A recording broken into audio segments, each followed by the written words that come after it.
पर उसी के बगल में सीता कुंड है। सीता कुंड नाम क्यों पड़ा? नदी के उस तरफ है। सीता कुंड क्यों नाम पड़ा? वहाँ माता सीता जी ने अपने ससुर दशरथ जी का नाम का जब राम जी का वनवास हुआ था, राम जी के वियोग में दशरथ जी की मृत्यु हुई। तब राम जी को तो मालूम नहीं था कि हमारे पिताजी का स्वर्गवास हो गया, लेकिन राम जी को नारायण का अवतार थे, उनसे क्या छिपा हुआ वो तो सब कुछ जानते थे, उनको सब कुछ मालूम था।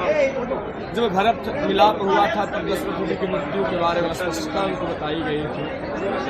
उसी समय माता सीता जी और राम लखन जी हमारे ये गया शहर कोलाहल पर्वत में समय बिताए थे, इधर से गुजर रहे। उसी समय दशरथ जी सीता जी सोचे कि अपने ससुर का, राम जी सोचे कि अपने पिताजी का पिंडदान करें, उनको ही मुक्ति मिल जाए। हमारे पिताजी दशरथ जी का स्वर्गवास हो गया तो उनको मुक्ति मिलना चाहिए।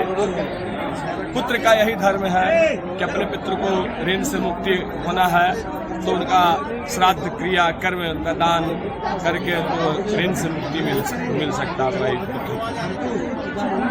तब सामग्री तो लाने के लिए बाजार आना पड़ता है, तो राम जी मार्केट निकले पिंड का सामग्री लेने के लिए। पिंड का सामग्री लेने के लिए निकले। राम जी को सामग्री लेकर मंदिर जाने में देर हो गई और दशरथ जी का हाथ वहां आया और आकाशवाणी हुआ एकदम पिंडम ददामी, मतलब अभी हमको जस्ट पिंड भरना चाहिए, पिंड की समय अवधि पार हो जाएगी तो फिर मुझे मुक्ति नहीं मिल पाएगी। तो सीता जी ने बोला कि हम तो आपके बहू हैं, हमारे हाथ से आपको पिंड मिलेगा तो आपको मुक्ति कैसे मिलेगा? आपका पुत्र जो है वो तो आपका पिंड का सामान लाने के लिए गए हुए हैं। तो दशरथ जी बोले कि पुत्र, जिस समय तुम अपने घर को जनक जी को त्याग कर, जिस समय जनक जी आप अपने हाथ से दान कर दिए, हमारे घर में हमारे गोत्र में आ गए, उस समय आप हमारे कुल का हो गए, हमारे पुत्र का हो गए, तो आपका भी हाथ से हमारे पिंडदान हो जाएगी तो मुक्ति मिल जाएगी। तो पिंडदान के लिए सामग्री चाहिए, सामग्री था नहीं, अब क्या करें? तो नदी से रेत उठाए और दशरथ जी का हाथ में दे दिया। उस समय उन्होंने 5 लोगों का साक्षी बनाया था, नदी, गौ, ब्राह्मण, तुलसी और बट का वृक्ष। राम जी कुछ देर, पिंड तो पड़ गया, राम जी कुछ देर के बाद मंदिर पहुंचे तो पिंड तो पड़ चुका था। सीता जी ने बोले हम तो पिंड प्रदान कर दिए, पिंड दे दिए। तो राम जी को चकित हुआ कि हम पिंड का सामान अभी लेकर आए और बोल रहे कि पिंडदान हो गया। तो सीता जी ने बोला हम 5 लोग को साक्षी बनाए हैं, आप पूछ सकते हैं। तो नदी से पूछा गया तो नदी अपने आप में सत्यता बताई और बताइए कि जिस प्रकार से हम पिंड दान करने आए हैं, आप करने आए हैं यहाँ पे, तो आप जो भी दान कर रहे हैं किसी न किसी वस्तु, किसी न किसी लोगों के लिए वो जा रहा है, किसी न किसी के नाम से निकल रहा है। अब ये बताइए, नदी को भी लगा था कि बताइए पिंडदान होना चाहिए जौ के आटे से, तो इन्होंने रेत से दे दिया। यहाँ हमारी कोई वैल्यूशन नहीं, सीता जी ने हमारी कोई वैल्यू नहीं, ये आई रेत उठाए और हम पिंडदान तो हम क्यों बताएं? लेकिन नदी अपने आप में सत्यता था, उनके पास में सत्यता था, तो उन्होंने बोला कि हम पिंडदान नहीं देखते, झूठ बोले। अपने आप में नदी सत्यता बोला, लेकिन सीता जी नदी का कोई वैल्यूशन नहीं दिया, वो गए रेत उठाए। अब भैया मान के चलो कि ये फूल है, इस फूल का तो एक माली है ना, इस माली से तो बिना पूछे इस फूल को तोड़ नहीं सकते हैं। अब जो इस माली को बिना पूछे इस फूल को तोड़ लेंगे तो माली को तो क्रोधित होगा ही। उसी प्रकार से नदी का होगा। तो नदी राम जी से बोला हम नहीं देंगे। उसके बाद दूसरा आया गौ, गौ से पूछा गया तो गौ बोला, गौ भी अपने आप में सत्यता बोला। गौ बोला कि यदि जौ का पिंड दान होता, वो पिंड विसर्जन होता तो हमारी पेट भरती, हम उसे खाते, लेकिन इन्होंने तो रेत का पिंड दान कर दिया तो हम क्या खाएंगे? रेत खाएंगे। लेकिन वही बोले कि हम नहीं देखे। तो नदी को और गौ को, नदी को श्राप मिला कि तुम आज से सदा गुप्त रहोगे, गुप्त वाहिनी गंगा माना जाएगा। ये नदी फल्गु नदी है, फल्गु नदी का नाम पड़ा गुप्त वाहिनी गंगा। इसमें जल आती तो है लेकिन इसमें जल रुकती नहीं है, ये इसमें रेत के अंदर धार चलती है। आप नदी सूखा हुआ है, आप नदी में जाकर इतना गड्ढा करेंगे तो आपको जल मिल जाएगी। लेकिन अभी बारिश हुई है, ये बारिश का मौसम है, सभी जगह से जल आ रही है। और बगल में हमारे बिहार के माननीय मुख्यमंत्री नीतीश कुमार जी का कृपा है कि बगल में रबर डैम बना दिए, माता सीता जी को भी झूठ बना दिए कि हम इसमें जल को रोक देंगे।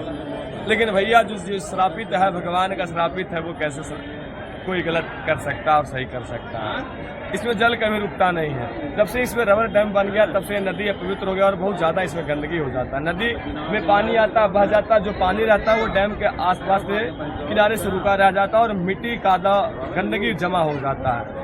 तो पितृपक्ष के मेले के समय में नदी को साफ किया गया था, फिर बारिश हुई है, नदी से पानी आए हैं। तो ये नदी का कहानी था, नदी को श्राप ऐसा मिला।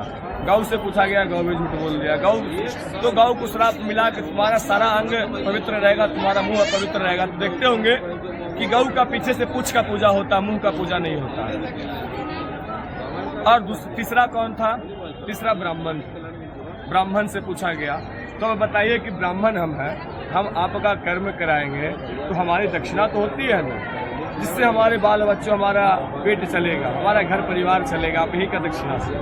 अब ब्राह्मणों को कुछ मिला नहीं, तो ब्राह्मण ने बोला कि बताइए हम पूजन तो कराए लेकिन हमें कुछ मिला ही नहीं, तो क्या फायदा।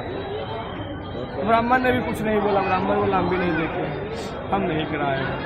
तो उन्हें श्राप मिला कि सदा तुम मांग कर खाओगे। तो आज ब्राह्मण देवता देखिए, कोई बैग लिए हुए तो कोई झोला लिए और अपने यजमान जी का कर्म कराते हैं और उनसे हाथ फैला के मांगते हैं दक्षिणा।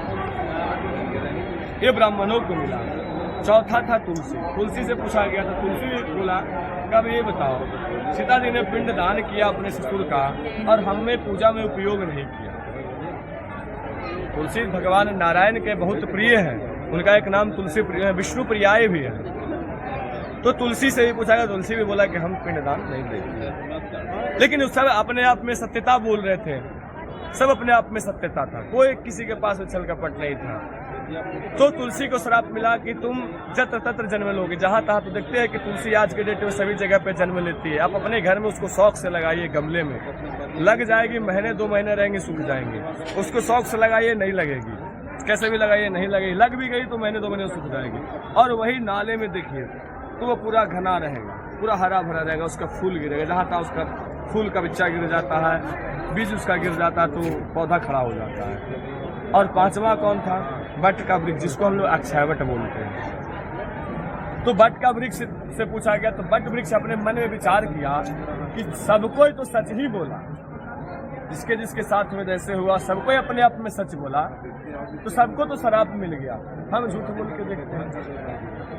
तो बरगद जी से पूछा गया, बट वृक्ष से पूछा गया, तो उन्होंने बोला कि हाँ हम पिंडदान देखेंगे। तो माता सीता जी ने उसे आशीर्वाद दिया कि जाओ पुत्र, तुम्हारा क्षय करने वाला कोई नहीं, तुम सदा क्षय रहोगे। इसी से अक्षयवट नाम पड़ा। और जो भी तुम्हारे आप पास में आकर पिंड का विसर्जन करेंगे, उनको सदा मुक्ति स्वर्गलोक कामना होगी, स्वर्गलोक में जाएंगे। ये हमारे बट वृक्ष को आशीर्वाद मिला। तो देखते होंगे बरगद का जो पेड़ है उसके हर एक तने में, हर एक डाल में जड़ लगी हुई रहती है, लता जैसा लगे, वो जमीन से स्पर्श कर लेती है तो एक बड़ा सा पौधा खड़ा हो जाता है। ये बरगद का बहुत लंबा आयु है, बहुत घना होता है। गर्मी के मौसम में गांव में देखिएगा, देहात में देखिएगा कि बहुत सारे लोग उसके आसपास बैठकर आनंदित से खाट लगाकर बिछाकर अच्छे लोग खेलते हैं, पड़े हुए रहते हैं। वो ठंडी छाया देते हैं, ठंडी हवाएं देती है, इसीलिए उसका नाम अक्षयवट पड़ा। प्रेम से बोलिए विष्णु भगवान की, गया गजाधर धाम की, समस्त पितृ देवता की जय हो।